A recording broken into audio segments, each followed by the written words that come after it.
had the mix down too low. That's a shame. Yeah. Hey, still working out the kinks.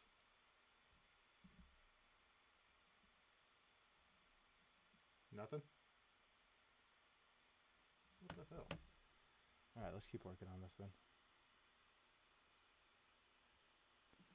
I wonder if it's... Is it? Okay, I'm gonna bump it up. Tell me when. Better? Okay. I keep fiddling with it until it gets better. And we will... I wonder if we need to allow audio from ping?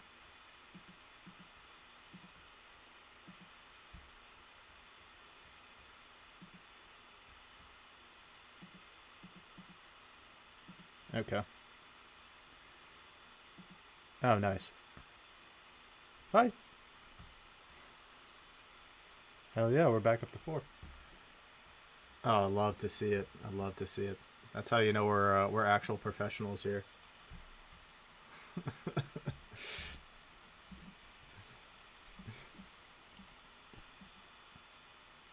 All right. So I got Oklahoma coming in at 11.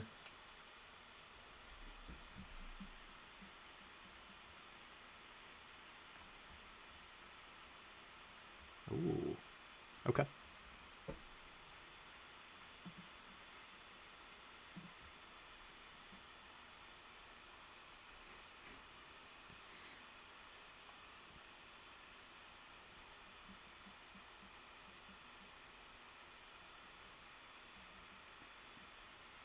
Mm-hmm.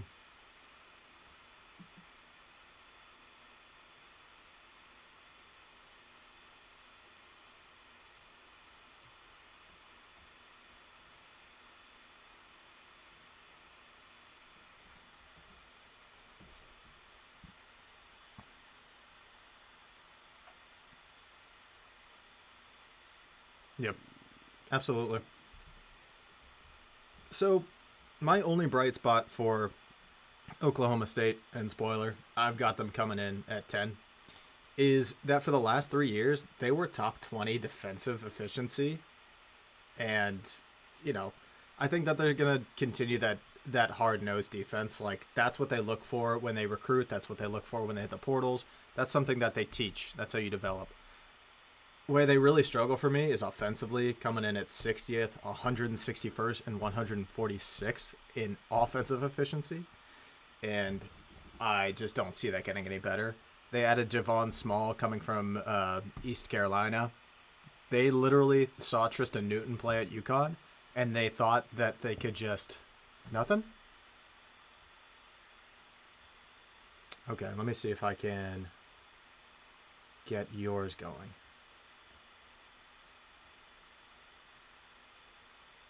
No. I was hitting my rant.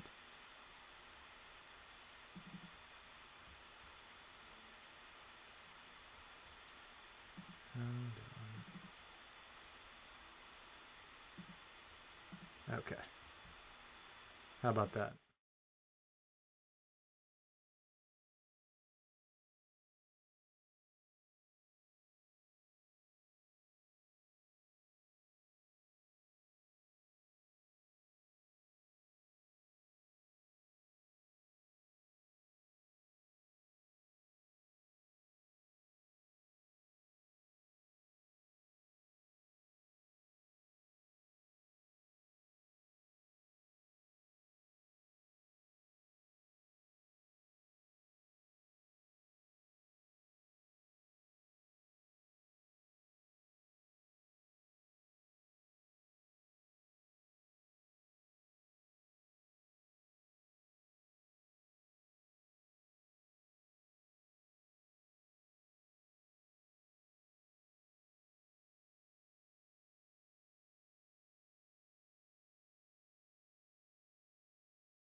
Try this one.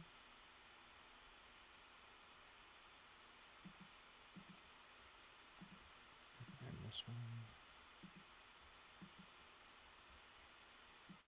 Here. You got it? Can you hear it? I can hear you.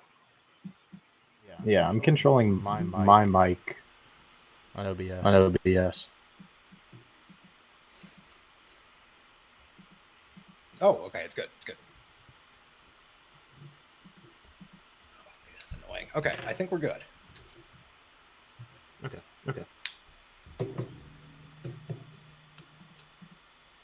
Maybe. I don't know. I'm here to echo.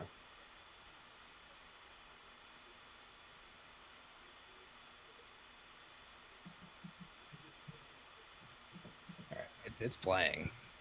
I think we're back. Okay. Welcome back. Thanks for hanging in with us. Yeah, who would have thought that all these nobody podcasters actually had a little bit of skill?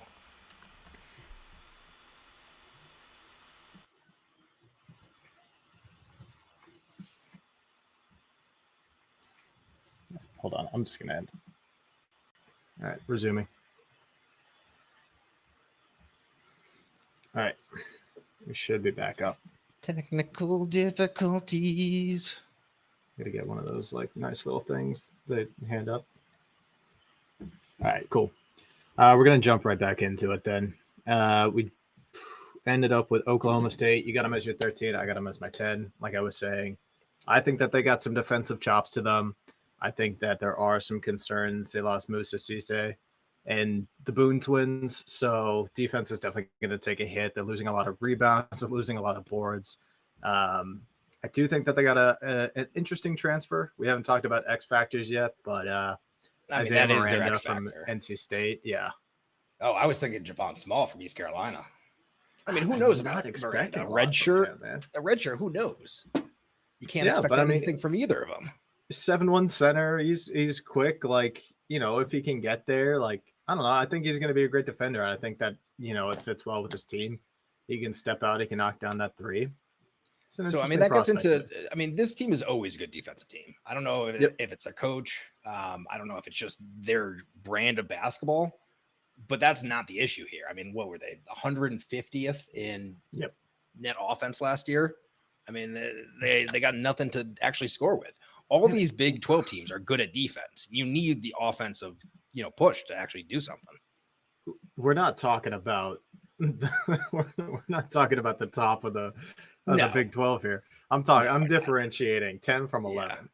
Yeah. Okay, fair. Splitting hairs. You do think they're better than Oklahoma, though?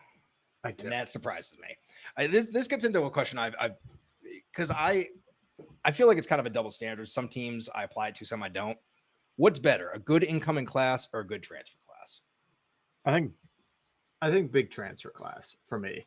I think that when you've got guys who have played in systems and they've got a year in some college, at least anywhere, I think that experience translates a little bit better than high school to college. I think that's a bigger hurdle to jump. There is still a large growing pain when you go from a mid to a high. But that being said, you've at least started your college journey. You've at least gotten some higher level coaching. I think that experience translates a lot better. You might have even gotten some playing time against some high majors in some exhibition games or in some non-conference play at the beginning of the year. So you've seen what it is to play in those higher majors. So I think that for me has a lot more impact in terms of growth. So that's why I value transfer classes more than freshman classes. Yeah, I think the portal speaks to that too. I do agree. And I think that's something I'm moving forward because there's a lot of teams this year with really good transfer classes that I think are ranked really high, and I don't know why. Duke, they're pretty good, but I think Oklahoma versus Oklahoma State, we're literally talking about this. I mean, Oklahoma State's going to have to put in probably at least two of these guys who have never played college basketball before. Yep, they're going to be getting decent minutes. Oklahoma has this exact, you know, they got 4 new guys who played minutes at small schools, you know, and I think that will translate better. they're going to, hit the ground running. They're going to win their first few games, unlike Oklahoma State, who I could see going on a losing streak here. So I do have Oklahoma higher than them. I think for me, Oklahoma State really comes down to how well they kind of fit that prototypical Big 12 team. Oklahoma, I don't see that big defensive presence in the paint that's going to deter people. I don't know. I feel like Oklahoma State's got that presence. They got the defensive mindset. Oklahoma just doesn't really have much for me. You got maybe some shooters on the perimeter, but that's about it. And I do have Oklahoma right above BYU, right where you have Oklahoma State. Okay, coming in at 10. I'm very excited to see your 12. I think we might just hit them. West Virginia. It's West Virginia. Hell yeah. It's West Virginia. We got a new coach. We got a new team. It's not going to go well. No. The hopes for West Virginia hopped in the passenger seat of Huggy after a couple beers and just drove off a cliff. Yeah, it did. I mean, how they got Krisa is, I don't know. I don't know why Krisa kept his eligibility. Like why he decided to stay and then decommit. Even with Huggy, I don't know why he goes there. It made no sense to me. At any level, even if it was just he wanted to go to a better school. Arizona's better than West Virginia. I mean, oh yeah. I don't. Are you in on Krisa? Because the more I watch him, I'm not, and that's why they're number 12. He's gonna have to step up and be that guy. I know you got Jesse Edwards, who should be a decent big man, but other than that, this team's not. They have no depth. I mean, they almost lost the other night to George Mason. I mean, and granted, you could, they were a little shook with a cook. Yeah, thoughts, prayers, but it's going to be a tough year for them.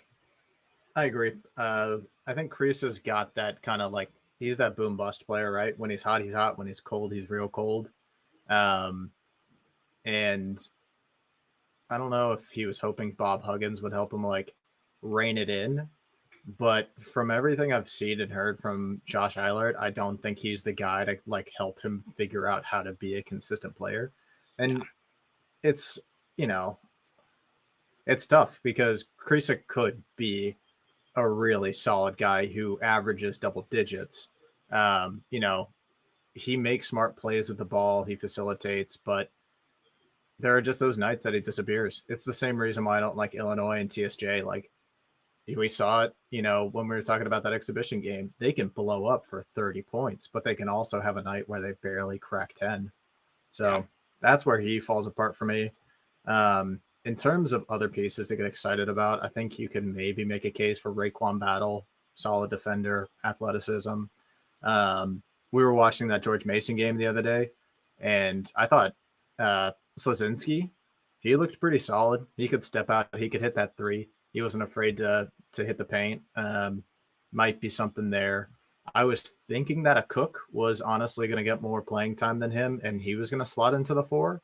But with injury concerns, with whatever happened on the court that other day, and always, for some reason, a Cook at his size has always been an underwhelming defender for me.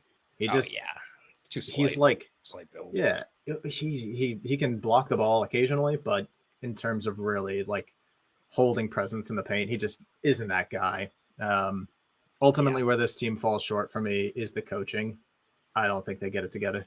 Well, I think that's one thing you need with this team, especially with the transplant team, as we talk. You need someone to guide everyone in. I mean, these guys are coming from all over the place, not even the same conferences, not even the same systems. It's going to be a tough gel.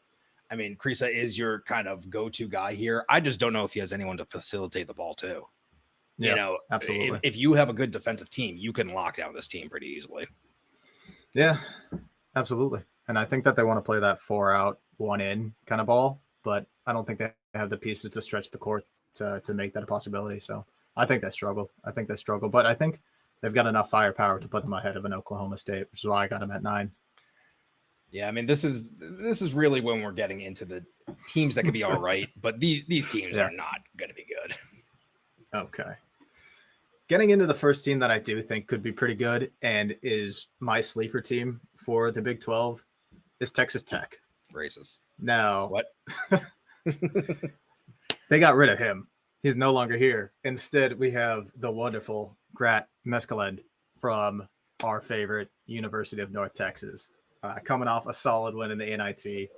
They also got Dave Smart from Canada, who's just a defensive whiz. I don't know if you've ever had the chance to take a look at his defensive philosophy, but he just is killing it up there. And I think it's going to come down and hopefully translate into a bit of magic out in Lubbock, Texas.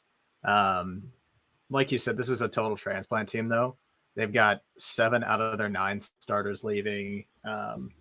But you know me, I love my defense. I love Joe Toussaint, the transplant from West Virginia. He's going to provide a little bit of offense on the offensive end. I think they've got a few other guys to get excited about. Devin Cambridge, Darian Williams, who actually won Freshman of the Year in the MWC. So I think you're going to start that hard-nosed North Texas defense again, and I think they are about to play the slowest basketball you have ever seen in the high majors. They are. That's the one thing they can hang their hat on here.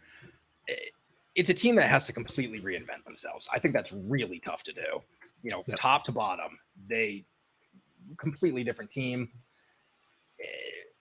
It's going to be tough. Let's see. They do got a nice warm-up game, but then they're at Ohio State. Not that Ohio State's that good, but I feel like it just starts off the season on the wrong early foot. In the season. That's a tough one.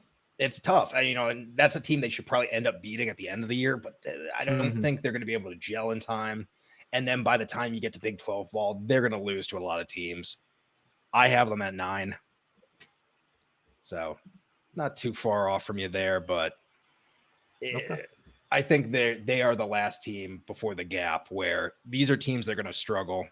They're going to beat up each other, but they're going to lose to these top 7 teams. Yeah, absolutely. Coming in at number 7 for me is another team that plays unbelievably slow and really defensive game is Iowa State. Yep. They are a top 20 defensive team year in, year out. That's not going to change. But their offense is abysmal, man. 114th in offensive efficiency, 273rd in turnover route, 215th in three-point shooting percentage, and 322nd in free throw percentage. I don't even know how you do that. I don't even know how you show up on the court. But despite all of that, they still made it to the Elite 8, which is insane to me. Yeah. They're missing any sort of leadership and seniority, which is why I don't think that they rise to the same level that they did. But they've got some interesting freshmen. Bilyu, Memkalovic. Those are some names good offensive, good defensive guys. Brought in a transfer from a weird, too many riches here. We got 2 big new power forwards, and I don't know if they really have a role. I mean, you have these 2 fifth-year guys, Trey King and Robert Jones. I mean, they're probably going to get the playing time here. Too many cooks. I don't really know what this team's going to look like, but the defense should be there.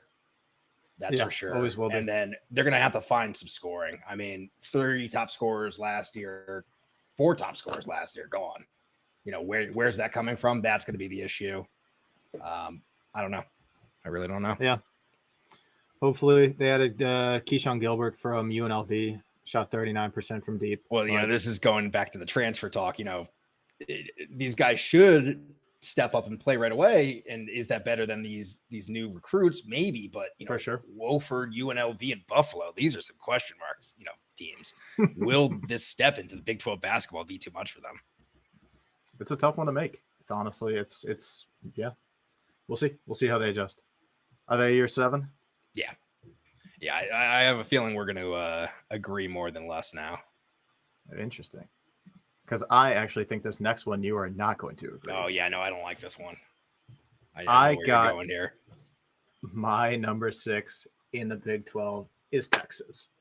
Now, I think everybody is probably going to hate this pick and wonder if I've been inhaling paint chips. But I think it's a weird year for UT.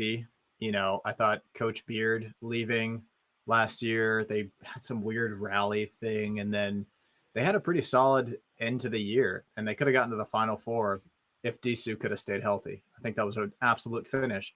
They weren't going to win because they were going to come up against UConn and they were going to get absolutely destroyed. But they could have made it a little bit further. I think they lose some significant pieces to the team. They lose Christian Bishop, Sir'Jabari Rice, Marcus Carr. And I think that they've solved their problems by hitting the transfer portal and bringing in a guy that everybody loves. Max Abmas. I love him. Mr. In the gym range. Like, he's going to be a solid shooter. Don't get me wrong. Yeah, but I worry that he's going to find the space that he needs. At Oral Roberts, that offense was built for him, around him, and like custom built. This team? So it's a bunch of guys down low who are going to play with their back to the basket, and he's going to have to find space. They're not going to be able to facilitate him the way that Oral Roberts was. They're a team that can be shut down very easily because I think a lot of their production is going to come from the 2 points. Yeah, for sure. But I feel like, these guys aren't there to anchor down the offense. These are the defensive guys. They bring in Shedrick from Virginia. I mean, built on defense. He's not going to be that guy that's going to be, picking and rolling and dishing the ball back. But that's what they need on the defensive end to stay relevant there. I think, probably offense, defense, they could sneak into top 50, top 25 for both. And that, those are the teams that really compete, where they are highly ranked in both and can play both sides of the ball. And I feel like that's what they have there. So I'm very glad that you brought up the defense on this one, because Texas is coming in with 2 small guards, both coming in at about 6'2". And we saw that experiment run at Baylor where they tried to play those small guards up front and play hard-nosed Big 12 defense, and it did not work. They're ranked outside of the top 100. I have a very real concern that you're seeing the same thing repeat, where you've got a solid enough offense, but you just don't have the defensive chops to keep it up. Plus, Disu is not back from the foot injury. That's a massive question mark. You saw what the team was and wasn't without him this year. Shit. He is not back, and there is no timetable for his return. You're missing 16 points and 7 rebounds. Like, honestly, didn't know that because I was going to say you got another guy you can hang on in Disu, but dude, you're on the injury reports this year. I did not know that. Oh yeah. Texas is your what? They're my third, and I think that changes. I haven't updated this since the little Baylor game, but I feel I have 4 teams that are in the top kind of tier of this conference, and they, I think, are cleanly in it. Okay. All right. Coming in at my number 5 is Texas Christian University. All right. I think threw me off for a second. I didn't know who we were talking about. This team was ridiculously fast last year, crazy athletic. They actually led high majors in the number of points averaged off transition, 19.9, which is crazy. But they lost the 2 guys who really ran that, and they hit the portal to try and fix that. It's going to be interesting to see if the newcomers can really step into those roles and try and, replicate what they had last year. But this is going to be the same fast. Let's just get out, get the ball in transition, try and score in transition. You got guys like Emmanuel Miller and Chuck O'Bannon Jr., who are going to build the offense around. I think you've got a couple other pieces, Jameer Nelson, Travion Tennyson, who are possible prospects who you could see, build into something as the year goes on. But my big X factor that I want to highlight is Ernest Udeh from Kansas. I think he comes in. Mentioning him. Yeah, I think he's got the experience in the Big 12. Needs more time. I don't blame him at all for leaving Kansas the second they started talking to Hunter Dickinson. But he's going to be a solid defender for this team. He's going to be able to run the court. He's fast. He and the other bigs, Cork and Mustafa, I think that they're going to be the big difference maker here, between them being like a 5 in the Big 12, making it to the tourney, or them being 10 and hitting the NIT. So that's kind of where I see TCU this year. Yeah, I have them. What are we at? 6? I have them at 6. Okay. They are a step above the rest in my eyes. I think Emmanuel Miller coming back is really going to help them. Just kind of, again, just anchor some consistency on the team, because I think these 3 transfers. I mean, they have a pretty good transfer class, kind of under the radar. Yep. If Nelson Jr. can actually step up and play in the Big 12, I know he did great at Delaware. What's that mean? If he can step up and actually contribute, they could be, pretty scary offense here. Yeah. So yeah, I mean, they're going to struggle against these top tier teams, I think, in the Big 12, but they'll show up. They'll win some home games. I think we're getting right around the bubble for me. Mm-hmm. It matters how they do in conference, but they could show up. Of course. All right. Coming in at number 4, a team that I think is being vastly underrated and very much overlooked is Kansas State. Yeah. They are coming off of a huge year. Tang is looking like the new hotness as the coach. Coach of the year. They're bringing. What, does that mean nothing? They're bringing in 3 dudes who I am so excited about through the portal. Tyler Perry, who might have been my top target out of the portal. Arthur Kaluma, who had his moments in Creighton. I think he, is one of those volatile guys. But I think when he hits, if they can find some semblance of continuity with him and consistency, and I believe a guy like Tang can bring that out of players, I think he's something really special. I think he's going to go to the league next year. I think he's going to be a first-round pick. Another great guard is Quest Glover, who I'm excited about. Hard-nosed, downhill player, get into the lane, also likes to facilitate. I think this K-State team got it done on offense last year. I think they'll do it again this year with some really cool weapons. Defensively might be their only thing.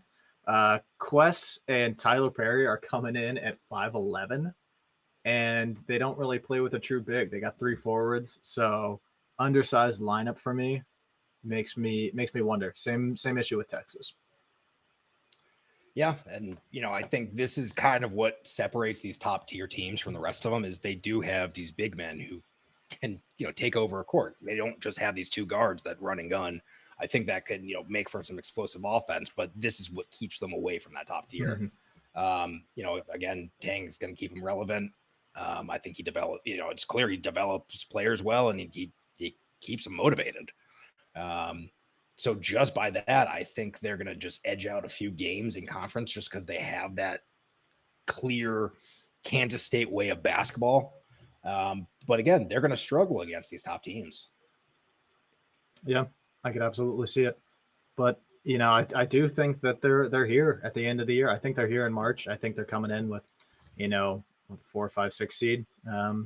Possibly make a little bit of noise in March. Wow. Where are they coming in for you? They're right there. They're number 5 for me. They may have the toughest opening schedule out there. Oh, really? What are we looking at? We got USC in Vegas. Oof. And then they're at Providence. Not the best 2 teams, but those are their first 2 games. No warm-up, just right into it. Those are 2 teams with that veteran talent that is so key in the beginning of the year because, they've got guys who have been there. And they got guys who are going to show up. So while Tyler Perry's making that transition from mid to high, they've already been there. Yeah. I think those are 2 losable games. Very easy to lose those if you're not on your game. I don't think. Well, I mean, they should be Providence. That one shouldn't be hard. It just no. Okay, that's in the Bahamas. It's not in Providence, so they should be able to show up for that one. But that's tough because I think this team needs a little bit to kind of gel together. Absolutely. Were they in any exhibition games you know of? Let me pull it up. I don't think I saw them. I don't think I saw them either. No. They've got one coming up. They got one Wednesday, November 1st. Yeah. All right. Well, we'll have to keep our eyes out for that one because okay. I need to see this team. They have some pieces, but let's see what they can do. For sure. All right. Coming in at my number 3 is the Baylor Bears. Man. I think if you asked me today, they'd also be coming in for 3 at me. I do have them at 4, but go on. Just an elite offensive squad. I think, Scott Drew is a coach that I have over the years developed a lot of respect for. I think that they had an off year last year defensively, which really, threw them off a little bit. But I think that they've got the chops to be just as dangerous offensively as they ever have been. And I think that they added some pieces, Ray J. Dennis, Jaden Nunn, Mangusta Love, who are going to be elite perimeter defenders. I think that this is a team that starts with a backcourt, and you know how important I think the one is in college basketball. Like they're going to do a lot of stuff right. And I think that they've got some really exciting talent coming in. Calling out my X Factor, Jacoby Walter. I think he's a kid in line to win Freshman of the Year in this conference. Yeah. I think he is an incredible talent. Looked great in their overseas exhibition. Really excited to see this kid play when the season starts. Yeah, I totally agree. This is pretty much why I asked the question of transfer or newcomers, because this is where my double standard comes in. Because I look at these new guys and I'm thinking they can transfer this team. They don't need transfers on this team. I'm definitely, again, double standard. I shouldn't be thinking that for one team and not the other, but I feel like Baylor is a pipeline for these guys to come in from high school, actually perform. I agree. Jacoby Walter's 100% the X factor of the team. If he shows up and he could put in significant minutes and be that good wingman they need, it could be huge for them. Yeah. We'll have to see. I mean, they got their big man. I don't know quite how to pronounce his name, Jonathan Chukwuemeka. That's so wrong, but I think he's been there for 5 years. He really hasn't played that many minutes. I don't really know much about him. He's probably my biggest question mark on the court. And again, I think the biggest thing that will keep you from being the top of this division is the big man, the front court here. Yeah. So I think they have what it takes to perform this year, but again, once we get to these these last two teams that we're going to talk about, it's going to be tough for them. Let's check out a little schedule here. I know they have a big game. Oh yeah, they got the first big game of the year, I think. Baylor versus Auburn. That's a good one, because both teams are big things from both teams this year, I'm expecting. Who wins this game? I don't know. I think Baylor probably has the offensive power here to get by. I think I'll take Baylor in that one.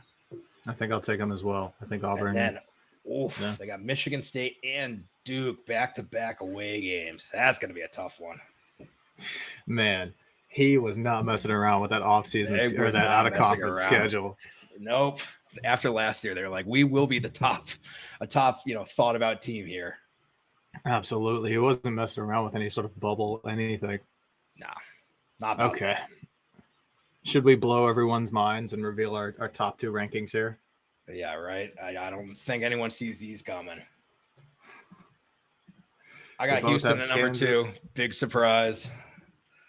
And I got Kansas at 1. I didn't want to do it. Had to do it. No one wanted to do it. I'm so sick of hearing about how amazing Hunter Dickinson, little prima donna bitch boy is. I mean, like, he is really good. He is. This is where they deserve to be. Kansas is the best team in the nation right now. Just with the returning talent, we talk about transfer versus freshman, but we haven't really touched on how important continuity in a system is. And you're bringing back guys like McCullough, KJ Adams, Juwan Harris, who in my mind is one of the top guards in the nation without question. You're talking about, right up there with Tyler Kolek. They're going to be prolific on the offensive end. That's just who Bill Self is. He always has been. He always will be. You can't even knock these guys for their defense, because Juwan Harris is an incredible on-ball defender. Like, they're going to play hard-nosed basketball. I think it's going to be tough to hunting for Dix gets a lot of called out for his defense, but he's not that bad. He's got enough support around him that he's not going to have to be that great. He's going to look amazing. He's going to average a double-double. Yeah. This team is good. This team is very good. Yeah, I agree with everything. I mean, I think instantly beginning of the year, obviously wouldn't watch for Dickinson. He's that good. He has pieces around him on this team. Juwan Harris is going to be able to facilitate him that ball. I mean, he's probably one of, if not the best facilitating point guard out there. for being honest. KJ Adams, I think if he can step up and, be that clear number 2 scorer, which I think he can be, if it's not Timberlake, if we're being honest, they're going to be a really scary team. They're going to be number 1 as they should be. I don't know, I didn't watch that game that they lost against Illinois. I don't know what their glaring weakness is because on paper, I don't see it. Maybe some depth issues, but I don't know where the issue is. I really want to see this team play. That's the only thing that I could knock this team for when I was looking for something to be like Kansas is depth. They've got 2 bigs behind Dickinson. If Dickinson goes down, I think one of them's redshirting this year. So it's like, who is really going to step up to the plate there? So that's my one knock of Kansas. I really stuck it to them. I'll show them. Yeah, they're going to feel that one in the morning. Number 2, I think the more exciting team to talk about here is Houston. Leveling up from the American to Big 12 is a huge step, and we've knocked so many teams for not being able to make that mid to high jump. But Houston looks like they're going to just seamlessly transition to be that person. And I think a lot of it for me is who's leading the team. I agree. How can you lose Marcus Sasser and still look to be in decent shape is beyond me. But I think it's there. I mean, with Kelvin Sampson at the front, and she'd coming back, it's something to build on. And then these transfers, dude. I mean, LJ Cryer, that is a LJ good Cryer, transfer. It's one of those ones I keep forgetting about because I don't know why people don't talk about it. It changes the team instantly. That brings in the scoring they need. I've heard a lot of people knock Cryer and say that he's just not going to be as prolific a scorer as he was on Baylor. But what's changed? He's still got a great point guard with Jamal Sheed. He's still going to be able to get a shot off. He's, still an elite defender. You're bringing in transfers, like you were saying, Damian Dunn from Temple to round out the backcourt. They're going to be a team that defends the ball well. They're going to be a team that shoots the ball really well. I don't see the hate here. Yeah, I don't either. I think they're just one of those teams that's going to be in the mix every year because they do have Sampson. They do have this Texas recruiting, pipeline that they seem to cash in on all the time. It's always tough coming up to the Big 12. They played Memphis twice last year, and that was their toughest games. It's going to be tough. It's going to be a grind.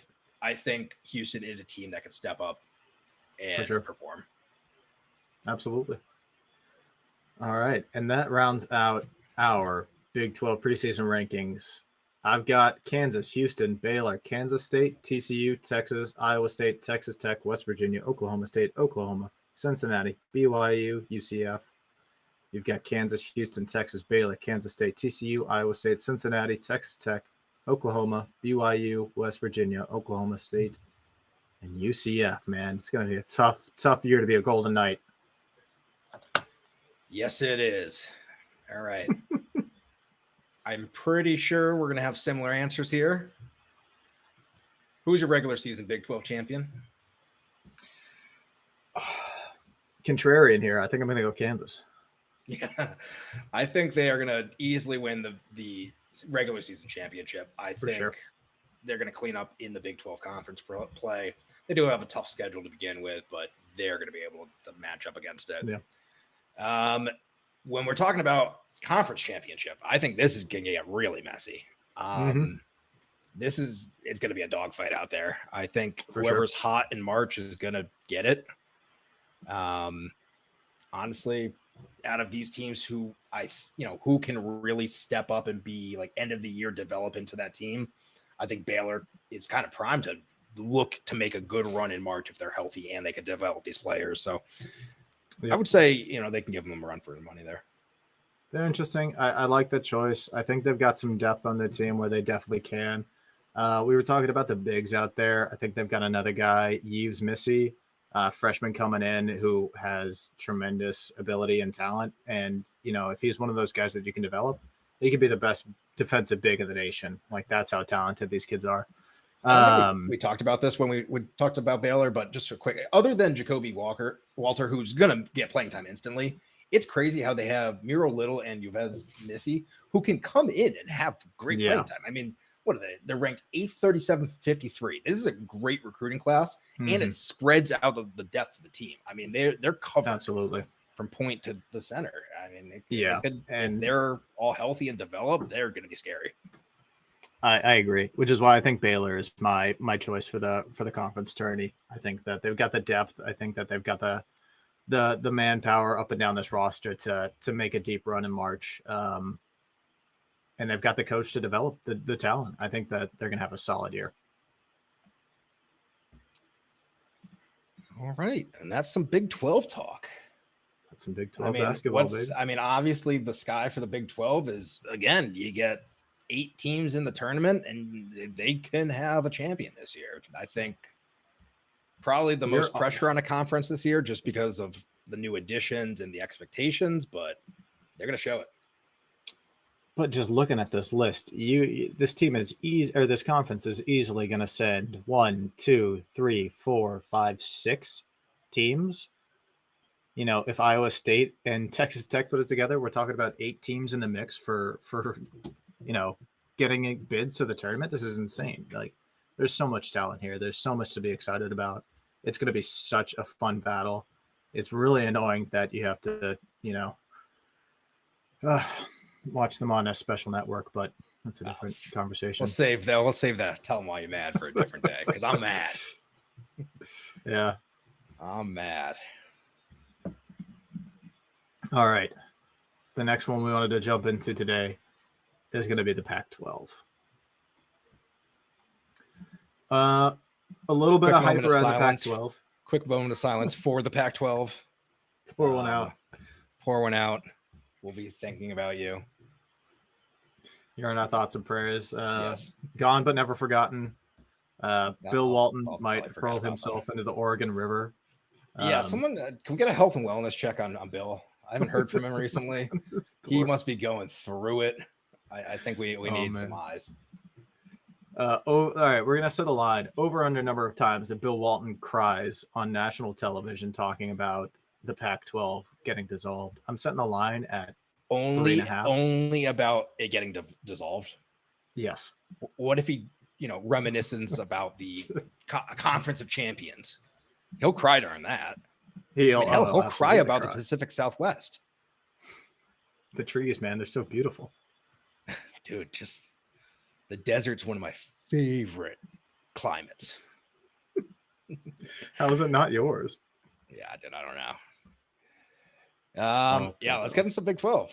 I'll be honest, I am a little light on research on the Pac-12. Did I say Big 12? On the Pac-12. I haven't gone over the bottom of the division as much as I should have.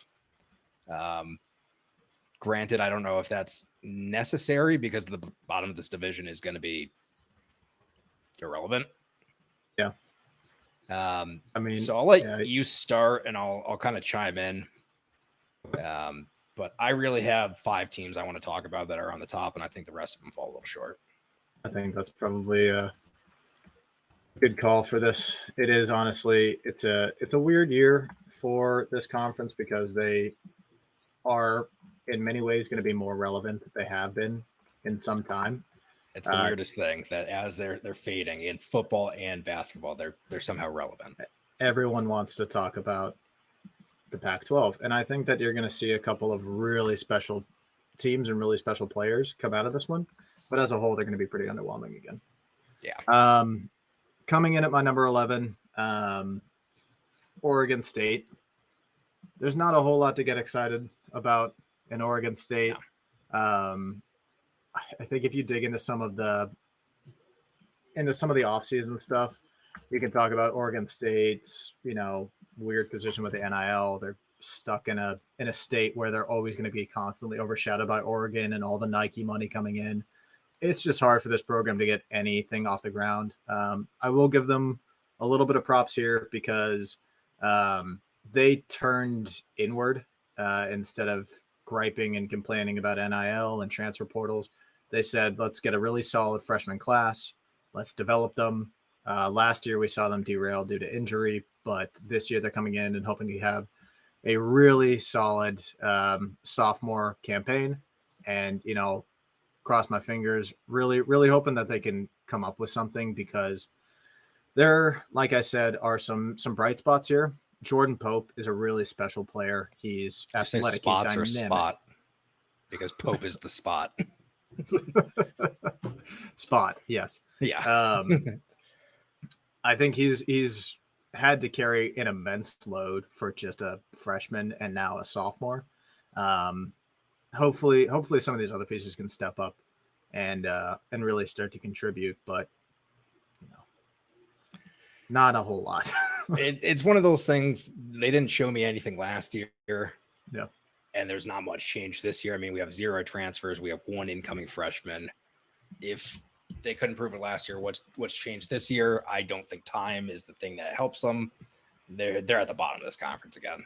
Yep, for sure. Following it up, again, Washington State.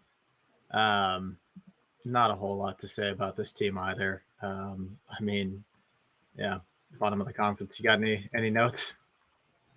Washington State. They got some old seniors, but it's pretty much the same exact thing, except I don't think there's room for growth on this team. That's fair. Yeah, I mean, I give them a slight bump just because of seniority, but yeah, well, that's exactly. I think there's a big bump, a big step up from Oregon State, but they have the same problems where it's a team that hasn't changed much, and can't anything change. Haven't been to the NCAA tournament in 15 years. I don't see that turning around this year for whatever reason. So they're coming in at 11 for me. Number 10 is Cal. Is your 10 as well? Or? Yeah. I mean, the one player that could have changed this program is currently denied a waiver. So, yeah, I don't think who else other than him. I don't know if they have it. They're returning all these seniors again, but yeah. Yeah, the only thing I can really say is they were 3-19 last year, 2-18 in conference play. It's really kind bad, of getting but I got this trend here. Yeah, they're bad last year. What's changing? Nothing. I've got this stellar quote from Mark Madsen. It says, "Maybe I'm crazy, but my goal is to push for the Pac-12 championship this year. I actually believe that, and if I don't, there's something wrong with me." So you heard it here first. Cal is gonna win the Pac-12.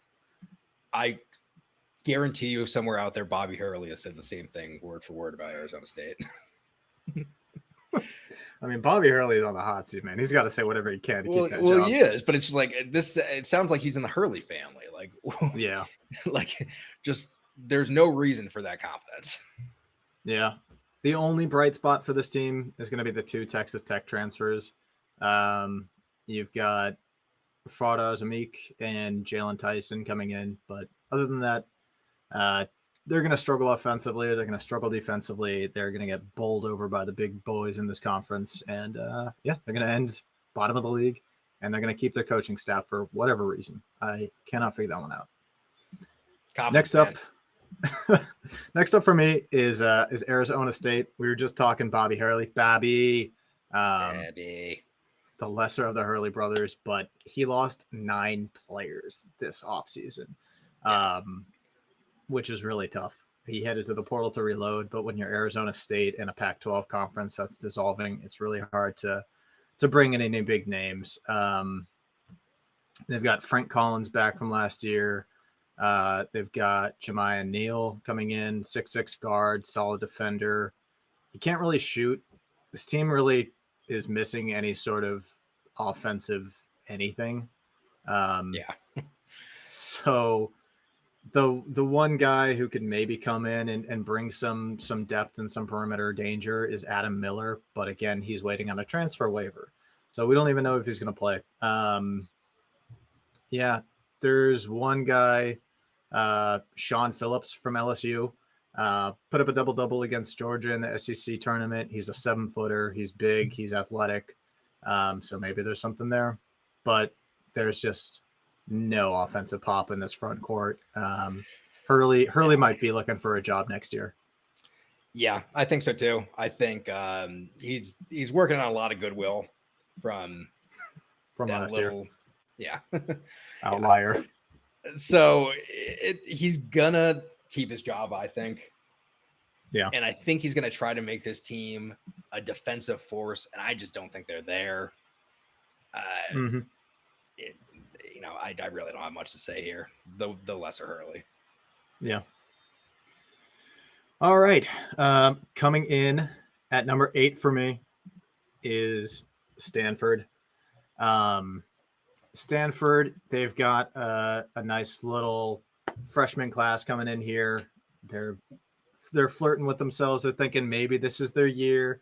They got 2 really talented freshmen that I think they're excited about. Andrzej Stojakovic and Cannon Carlisle, and they're hoping that they can maybe make something happen.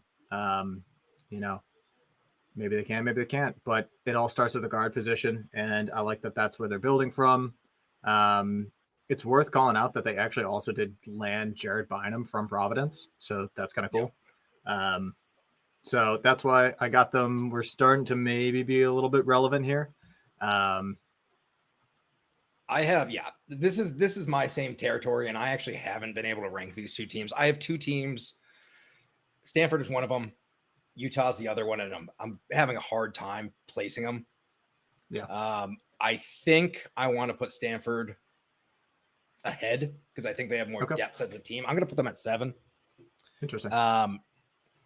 Yeah, I think between the 2 Joneses, you got some senior talent, and I think they're both going to be pretty good. I think they could both really step up there. I'm torn with Utah because Brandon Carlson is going to be one of the top players in the Pac-12. Yep. But I don't know if I trust what's behind him.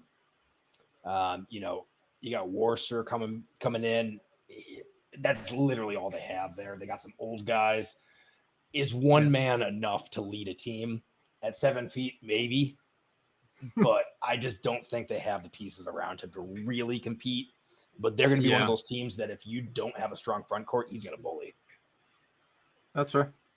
I think where they really get it for me is their defensive chops. Last year, 37th in the nation. I think some of that carries over, and I think Stanford is really missing that kind of defensive pressure that's going to keep them relevant and keep them in games. Whereas Utah, I feel like, they can kind of impose their will a little bit more. If they can make something happen on the offensive end, they will end up winning a couple of games that they probably have no business hanging around. That's kind of the thing. I mean, if they could even just keep up with teams, that's going to be their issue. They're going to get, they're going to go down early, and they're not a team that can, speed up and come back. They're going to have that issue. So they need their defense to come out roaring each game, or else there's going to be an issue here. Yeah, absolutely. All right. Coming in next for me is Washington. Yep. Last team in this little tier, and then we're actually to the teams I want to talk about here. Mm-hmm. For sure. I think Washington's a good team. They got a lot of good old players with some pretty good talent. I don't know if they have that top, superstar to really take them to the next level. Not even superstar, but someone who week in, week out can be that scorer. I think they're another team with a big man who could perform. Braxton Mad's 7'1". I mean, he's a monster down there. They got absolutely. They got Kenyon Brooks, who's facilitating the ball though. Samir Wheeler, is he that guy though? He does have experience, but it's just I don't know if he's going to get them the ball like they need it. And he's 5'9", dude. Yeah, he's tiny. Yeah. I wonder, they must be up there with, schools, the biggest difference between point and center. They gotta be up there. Yeah, I mean, I love the defense on this team. They're switching from 2-3 zone to a man, which should be a little bit interesting. They got some depth. They got some versatility on this one. They got some returning players, some older guys. Should be a better team. So we'll see. See if they can string something together here. That role, right where they're ranked. I think they'll beat the teams below them, and they're going to lose to the teams above them. Yeah, that's exactly what you want. All right. Yeah. Now we're going to talk. Now we're going to talk about the top 5. This is where it starts to get a little bit interesting. I got number 5 coming in at UCLA. Same. They are a team, that was a national title contender last year. They were absolutely phenomenal. I think you saw some big names. Jaime Jaquez finally left UCLA after 30 years playing there. Tiger Campbell, he was only there for 28 years, but he's gone. You lose Jalen Kark, you lose Amari Bailey. Like you've lost a lot of points off this roster. It's going to be interesting to see how well that they can fill those big holes, because Jaime Jaquez and Tiger Campbell were, for all extensive purposes, the program, at least in my eyes. Oh, for sure. Yeah. Yeah, it's like one of those things. I put them in the spot because it seemed like they should be there, and now I don't know how I feel, because it's like, who else is even left on this team? Now that I'm looking at them, I mean, this is going against what I've been saying. They have like a lot of young talent. They don't have a big transfer class. I don't really know what this team is.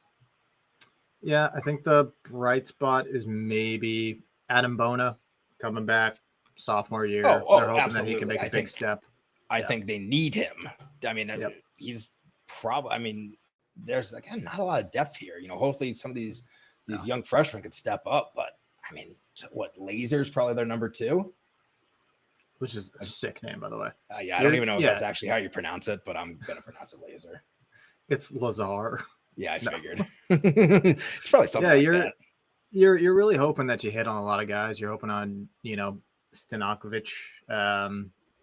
Is the guy. I don't know. There's a big if here. But again, honestly, like I'm almost dropping them. I think I like Washington more than them. All right, we're gonna make the cycle that up for me. Cycle that up for me. I think UCLA right in that tier is like, even a bad UCLA team is better than the bottom of this league. Yeah, but I mean, they underperformed last year too, and they had all the pieces. Now they lost all of them. So I'm fading. So you worried about the coaching decisions? You worried about the? Don't even get me started on the coach. I think we both dislike the leprechaun. Yeah. How that man showed anybody any talent coming from Cincinnati. I don't know who was watching him there and was like, you know what? He's the guy. I want him. I will give him that. He made Cincy into a little threat there. They were nothing. So I will give him that. But probably the least threatening coach out there. I mean, one of those high schoolers that beat BC could probably take him in a fight. Hey, those guys are tough as fuck. Well, that they are. They don't mess around, dude. All right. Coming in at my number 4, I've got Colorado. I'm bullish on this team. I've seen a lot of people really bullish. I've seen them come in at like top 25 in the nation in the AP poll, which is a lot. I think you've got some solid. I think it's there. You've got, I mean, hey, don't get me wrong. You got the potential. You got De Silva. You got KJ Simpson. You bring in a great recruit, Cody Williams. And you get Eddie Lampkin, who we've talked about previously. I think that there is some things to get excited about here. It's just a question of whether all of these pieces can start to gel together and make an impact. But I definitely think that they're talented and they're going to make a splash here. Yeah, I mean, I think they started showing it last year that they could, be a pretty solid team. And I think they returned really what made that team. And then you have these 2 freshmen who can come in and, have playing time and make a change. And that could be the X factor. I mean, what do they got? They got number 7th overall, number 70 overall. And neither of the guys are projected to play right now, which is crazy to me. Well, probably Cody Williams is, but I mean, they have, I mean, what De Silva average almost 16 points a game. KJ Simpson almost 16 points a game. I don't see that production going down. I think it's still going to be there. I think they're going to be a threatening team. I have them actually at number 3. I'm not surprised because there's one team I'm kind of dropping on. So I think Colorado's a threat. Wow. Interesting to hear. All right, coming in at my number 3, I have a team that I know you're very bullish on. I've got Oregon. Now, I think the Ducks have a phenomenal coach, and Dana Altman. I love betting on this guy, and I think that he's got some pieces this year that are going to be really exciting, and I think that they make it back into the NCAA tournament this year. I think you've got Infeli Dante, who is going to be possibly one of the best big men in the nation this year. Yeah, easy bet. It's going to be my really bet for Pac-12 Player of the Year. That's an easy money, man. He's so talented. You're bringing back Cousinard and Bartholomew, two transfer guards who are coming off injury seasons. I think they're going to be able to stretch the floor really well, add that threat from deep that they've been missing. I think you're bringing in a couple of transfers. Cario Quendo from Georgia, he's bringing over 18 points in the SEC. As long as you don't let him shoot, he shot 27% from the perimeter. And this Oregon Ducks team last year shot 32% for the last 3 seasons. I don't think he's going to see much playing time. There's another team in the Pac-12 that everyone's very high on because they're a recruiting class. Yeah. Oregon has the 13th, the 20th, and the 35th recruits this year. I don't get how these guys are grabbing these amazing recruiting classes. We could talk about how I think the Big 12 is a pipeline for other schools. That's a later conversation because I think there's something there because they get so many hot recruits that end up transferring. I think it's these guys that know they can't play right away on other teams. So they want to get a year of experience. So Oregon can field a team of 5 from pretty much players who played on the team last year. Mm-hmm. You know, maybe throw in the Central Michigan guy. And then you have these 3 recruits who 1 or 2 of them step up, especially, you know, their point guard is their 35th, the lowest ranked one. If he can step up, because I don't know if Bartholomew is going to be that guy to really facilitate. If he could be relevant, I mean, that could be huge. If they can bump Dante down to the 5 and have Kwame Evans play the 4, that could be huge. You know, I think there's a lot of movement on this team you can make if these guys step up, and they're supposed to be really good. So, you know, I'm a watch out for Kwame Evans guy because Dante is that guy. But if you get another big guy down there to kind of take off some of the pressure, this could be a really scary team. Yeah, for sure. I think they're statted out to rebound really well. I think this is a big team. They coming out at year 4 or year 2? They're my 2. Ooh, love it. All right. Let's see. Coming back. Coming in at my number 2, I've got USC. I think that they're going to be your number 4, which I think is crazy because they might have one of the most talented backcourts in the nation. I think that they've got a lot to be excited about this year. I do too. I mean, Boogie Ellis is really good. If Isaiah Collier can be anything like he's supposed to be, I mean, it's going to be a crazy backcourt. But, you know, this is for the same reason I like Oregon in their recruiting class. These are guys that need to step up right away and put in productive minutes. And I don't, you know, that's where I kind of, you know, I think Collier definitely could. But then I just kind of question the depth of the team. I don't know of the health of Bronny James. I actually think he could be a wild distraction to the team. Yeah.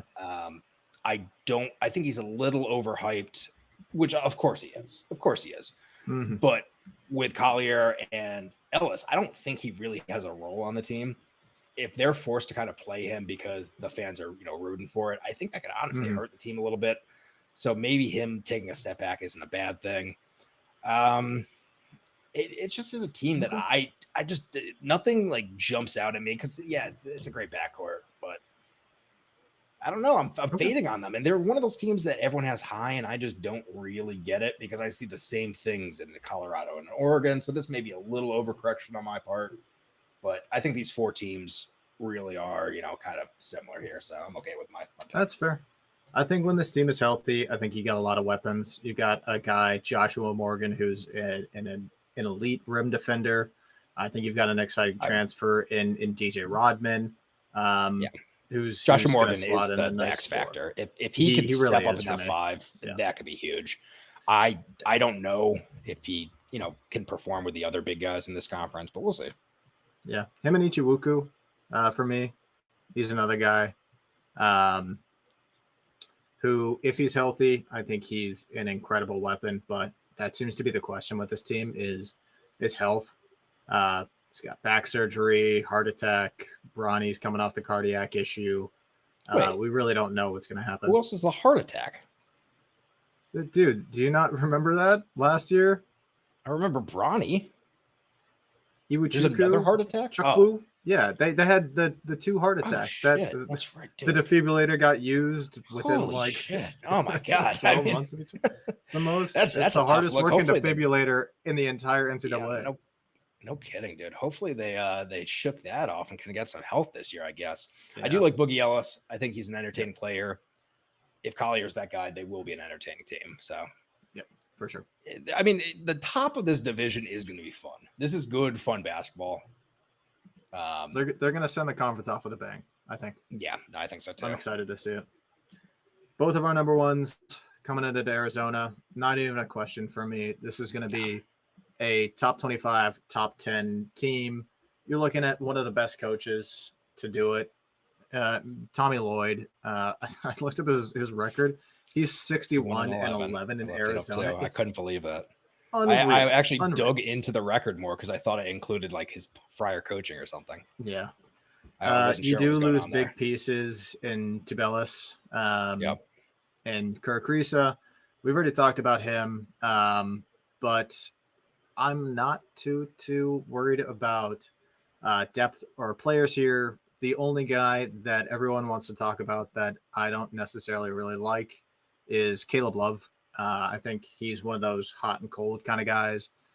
When he's on, he's really on, and he can win you a game, and he can take your team to the Final Four. But when he vanishes, UNC saw it last year, he's gone. He's a ghost. So hopefully Tommy Lloyd is the guy to bring it out of him. It's going to be interesting to see where he comes in. Omar Balu. I was just going to say, you have a great point. I actually think if this team succeeds, he's probably the 4th best player on the team. Absolutely. I absolutely agree. But Ballo's the guy. He's the guy. Ballo, Penny Larson, Jaden Bradley. Like these are some guys that I'm really excited to come and see. Bradley doesn't really have a great shot, get to the rim. Let's see. Yeah, I mean, they're going to be a solid team. They're going to be a really well-coached team. They're going to be lights out offensively. They've got depth, experience, athleticism that I think a lot of these other teams in the Pac-12 are lacking. And I think they're going to be dangerous. I think they're hungry for that tournament win because that's the one thing that's been eluding them thus far. So this might be the year. Yeah. And I think if we're looking for, and I don't know if you said this, I was listening to something else. The guy that could step up on the team. I mean, Kashid Johnson out of the SDSU. That's a crazy under the radar transfer. For sure. I mean, he can make a big difference there. Yeah, absolutely. And I mean, I do think that Caleb Love has the X factor ability to him. Well, and that's where he needs to be. He needs to be that guy that can just swing on the wing and just, make a roll there. They tried too much at UNC last year. I think he needed to get out of there, and hopefully this will be a good reset for him. Fingers crossed, man. Love to root for the guys. Love to see these kids develop into the talents that they're meant to be. I'd love to see him go to the league. So hopefully this is a better fit for him and he can really excel. I think across the board, these teams I enjoy a lot more than others. I think I'm a Pac-12 guy this year. Yeah. These are the most exciting teams. They got a lot of young talent, high scoring, fast paced basketball.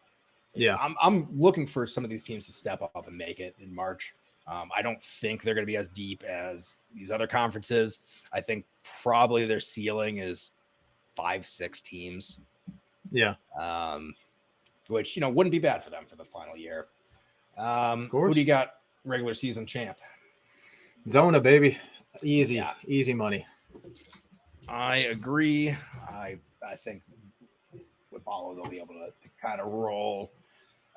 They're also a team, a lot of these other Pac-12 teams didn't really expect much, so they have a little week out of conference. Arizona, within a span of a month, is playing Duke, Michigan State, and Purdue. They're going to be ready to take on Pac-12 basketball. Oh, yeah, absolutely. Conference tourney, I think I got to go Zona again. There's just nobody who has the same depth and experience, and at that time of the year, that's what you really need. I think they take it. I think, all that being said, USC, Oregon, Colorado, all have a chance to be in the conversation, and they're going to win some games, and they're going to make it exciting. But Zona's just got all the tools that they need to win. Yeah, I mean, I don't disagree there. They're a scary team. I don't know if anyone really has the big, I'd like to say Colorado is probably their biggest threat, just because they can match up and just win a game against them. I'm going to go Colorado. Ooh. Just because I feel like the Pac-12 is always kind of weird with their conference championship. I feel like someone always sneaks in. Yeah. So I feel like a little weirdness goes on there. I think Arizona wins the regular season championship by a long slide, though. Yeah, absolutely. What is your floor ceiling for Arizona? I mean, dude, their ceiling is number one. Really? You think that high? No, but it could be. Just with their schedule. I mean, the Pac-12's good enough where they can get up there. And if they beat Duke, Michigan State, Purdue, why not? I think they definitely, it's an early game for Duke, who I don't know will be ready for it, but it's in Cameron Indoor, so that's going to be a tough one. I think they can beat Duke. I think they can beat Michigan State. I think they lose to Purdue. Yeah. So, I think really we see that. We see them run through the Pac-12. They could easily be a top 5 team. Easy. But, I mean, their floor here, the Pac-12 notoriously has a very low floor. They can lose all these out of conference. They can kind of putter around the Pac-12, and they can end up like a 4 seed. I'm more curious to see where's your floor ceiling for a team like Oregon?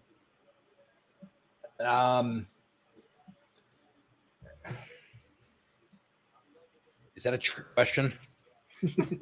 I want to see how high you think they can get. Okay, so one of their issues is their schedule at the beginning is very easy. I think a lot of my thoughts on Oregon is they're going to come into Pac-12 ball undefeated. I think they got Georgia and Michigan, and those are their 2 hardest games. Yeah. So I think that's big just for momentum, all that. I think they can definitely win a lot of games at home. I think they're going to lose a few away.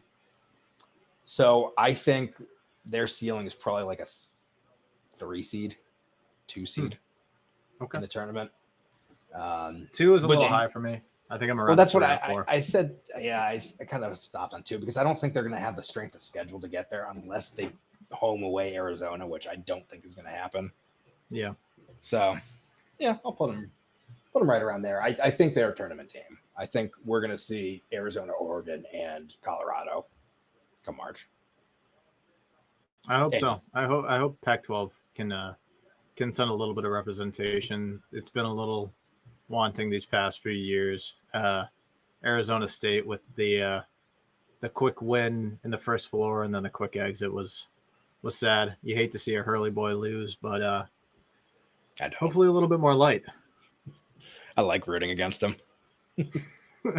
There's only one Hurley I root for. Hell yeah. But we already talked about him, so we're done. All right, and that wraps up the Pac-12 for us. Both of us coming in with Arizona, very high on Colorado, Oregon. I think USC's got some special brewing there, but time will only tell. I think that wraps up all of our discussions for today. Anything else you got? I just had a quick thing. You see my notes about the mid-major poll? No. If you scroll down to the episode notes, I put in Reddit user polls today. They released their user poll for rankings, which I think is pretty good. But their mid-major poll I really enjoyed because these are a lot of the teams that, we're digging into that we know are going to kind of show up, but, it's just kind of people's thoughts on it. Mm-hmm. So I'd like to see some of your opinions on that. I think I've kind of said this to you. I think SDSU takes a little backseat this year, and I actually really like New Mexico, team I'm really hot on. So I think I'm surprised that SDSU came in above FAU. I mean, that's crazy. Dude, I've seen people compare FAU this year to last year's UNC, and I think that's wild. I think they're two very different teams with different personalities completely, and I don't think they're going to fall in the same trap UNC did. Not even close. I don't know what's going on with FAU. I really don't. They are dropping a little for me, but I still think they're probably a top 15. They're still a talented team with, I think everyone on their roster is like 30 or 40 years old, so they've got so much experience. Yeah, no kidding. I mean, and they have deep tournament experience too. So I still like them. Yeah, I don't really get that because I think SAU is going to. I mean, Gonzaga, St. Mary, yes, obviously. Yeah, for sure. Then I do have FAU. I think Memphis is going to be all right in the AAC this year, so I definitely have them up there too. And then Boise, get them out of here. I don't want to see them. New Mexico, they are the team. Other teams, I love seeing Yale coming in at 14. Nerd. Grand Canyon. We saw GCU play the other day against an underwhelming West Virginia team, and they looked phenomenal. So that makes a lot of sense to me. I love seeing that. North Texas, interested to see them at 23. New coaching staff, losing a guy like Tyler Perry. Interested to see if they can keep that culture going and that hard-nosed, slowest game in the entire universe kind of play with their solid D. That'll be a fun team to watch. One team that I haven't seen that I'm interested is Tulane. Yeah, that was who I was just going to talk about. I mean, so they are the team that represented us in, what was it, the collegiate games this summer, and they played very well. They've been playing all summer long. They have a lot of experience. I think them in North Texas in the AAC they're both going to be teams that go at it. Yeah, so I'm very interested to see that matchup because I also think it's a big offense versus defense. Tulane really has kind of, they cook on offense a little more, in North Texas is just going to drag that ball out. I assume they're going to keep that kind of personality. So two very different teams, and they should be playing twice. I'm interested in those. It's going to be a lot of fun. Love me some mid-major basketball, man. Hell yeah. Got to buy my UMass Lowell season tickets. Gonna get my North Texas. I'm gonna fly down for every game. Get myself a nice little mean green, baby. You got beautiful Stonehill College. Dude, I am low key getting excited for UMass Lowell versus Stonehill. We'll have to do something for that. Gonna be an amazing time. All right. I have one more thing I want to hit on quickly. Hit me. I made a quick list of my biases, just to get them out. A quick list. A quick list. It's there's only a few on the passionate side, and then I just have opinionated.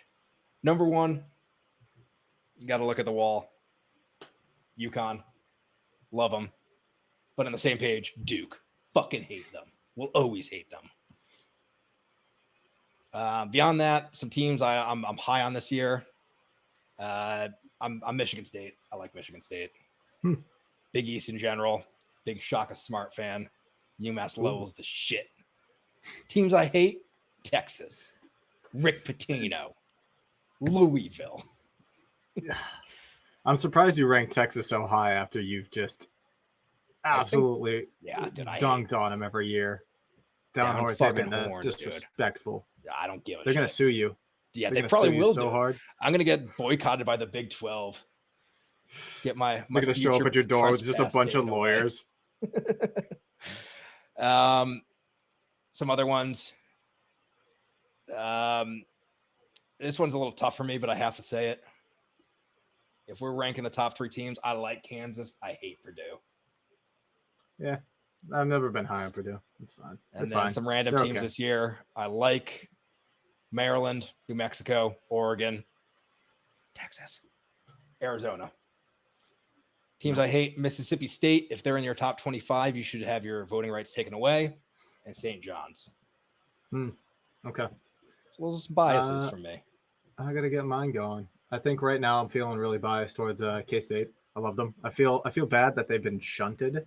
They've been overlooked, disrespectful. Honestly, I think Creighton is a top 3-4 team for me. I think you could probably make an argument for me of having them over Michigan State. Honestly, I think we talked a lot about talent, continuity, experience, and I've said this so many times, but Creighton has 4 of the top 40 players in the nation currently. Yeah. That cannot be overstated. Stephen Ashworth is going to make an immediate contribution on that team and be absolutely electric. Maybe you could say they lost Arthur Kaluma, but again, he was kind of streaky. This team is going to go. Too. I'm right there. This team is going to be a number 1 seed come March, and I think that they are serious threats to win it all. They're my big bias right now. I just speaking of that a little, I have 4 big men that are kind of on my short list for Wooden Watch, and I don't think there's any surprises. One is Kalkbrenner, for sure. He's going to step up, and then we do have Dante Dickinson at Edie, so some big talent there, and I hope if I'm picking one of those guys out of there, I'm hoping that Kalkbrenner could bring it home to the Big East. So bias there. Hell yeah, love to see it. And we are going to talk a lot more about Edie come Thursday. Going to jump into the Big Ten and the SEC and maybe the ACC if we got enough time. But do you think time will tell?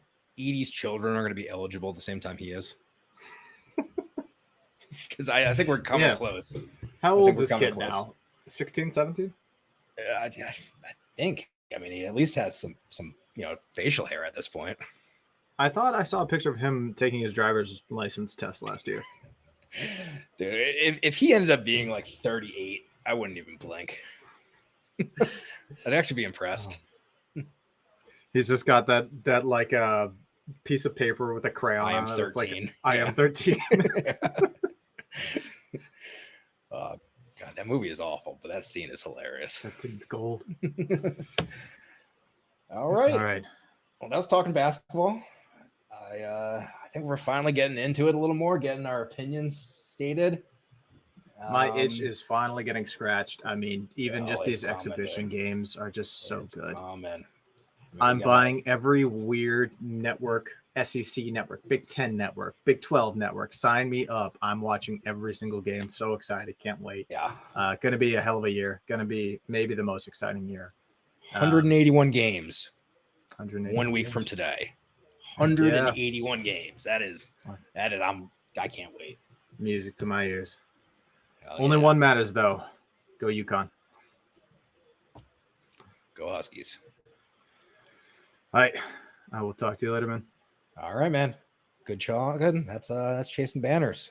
It's chasing banners.